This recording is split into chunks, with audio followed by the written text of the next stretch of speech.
बालेश्वर जिला नीलगिरी अंचल में घन कुहुड़ी जो पनीपरिया चाषी चिंता बढ़ी। कुहुड़ी पड़ पचिसाऊँच गछपत्र एकर एकर चाष जमी नष्ट होगा आशंका रही। फूलकोबीठू आरंभ कर बैगण जह्नी सजना छुई तरबुज कलरा काकुड़ी बंधाकोबी पियाज आदि गछर पत्र एवं कुहुड़ी मौलिबा बसला।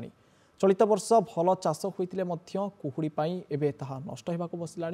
एने पोड़ाशूल अंचल जगन्नाथपुर गाँव अधिक सूचना देउचंती आम प्रतिनिधि सुकांत दास। चाषी चिंता आनी देछि एबे घन कुहुड़ी जेते दिन बढ़ुछि कुहुड़ीर मात्राधिक बढ़िबार लागिछि। तेबे आमे अछु नीलगिरी उपखंड अंचल रे जोठी एकर एकर चाष जमी बर्तमान जदिओ बर्तमान क्षयक्षति होई नाही किंतु क्षयक्षति होबार अनेक संभावना रही।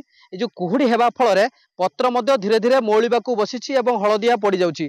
तेबे आमे अछु पोड़ाशूल अंचल रे जगन्नाथपुर अंचल रे जोठी एकर एकर चाष जमी रे बर्तमान बोईतालु कोबी ता सहित आपणकर पियाज विभिन्न प्रकार जो पनीपरिया चाष होइछि जहाँ बर्तमान क्षति हेबार अनेक संभावना रही। चाषी माने कोठी ना कोठी चिंता व्यक्त करछन्ते। टिके प्रतिक्रिया नबा आज्ञा केते एकर चाष करथिले एई जो कुहुड़ी हेबा फल कोन कोन आपणकर सब क्षति हेबो बोली लागुछि? आपनको सब क्षति हेबो बोले आपणकर 3-4 दिन हेबो कोड़ी आज भीषण कोड़ी एपर्यंत सूर्यंकर देखा नाही जहा फल कि गछ सब हलदिया पड़ी गलानी फूल सब मौली गलानी आउ काकुड़ी बिलाती आपणकर पियाज आउ कोबी आउ ये सबू माने नष्ट हवा भितरे तरबुज भी किछि लागिछि सी सबू माने 2 मास स्टेज रो अछि।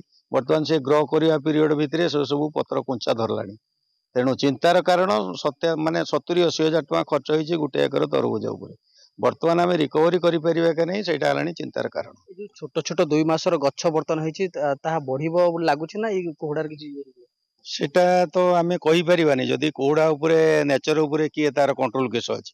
जदी कोहुडा कमे ताले हुए तो रिकवरी करि पारे।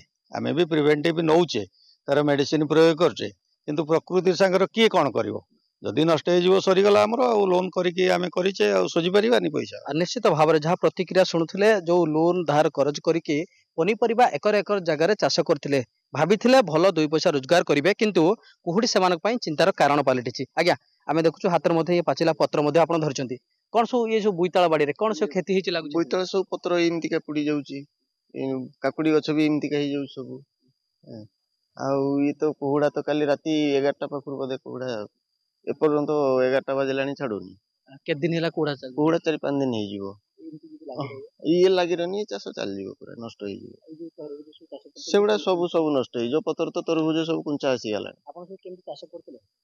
चाष लोन तरबुज होती काकुड़ी आमर बोईतालु ये 12 फूल ये सब चलीगला से 12 किसी लगी सी जाइए गेंडु फूल ये सब पत्र पड़गला। हाँ औषध दिया कंट्रोल होनी किसी कंट्रोल होनी यदि कोहुड़ा न कटिबो ये चाष चल जीवो।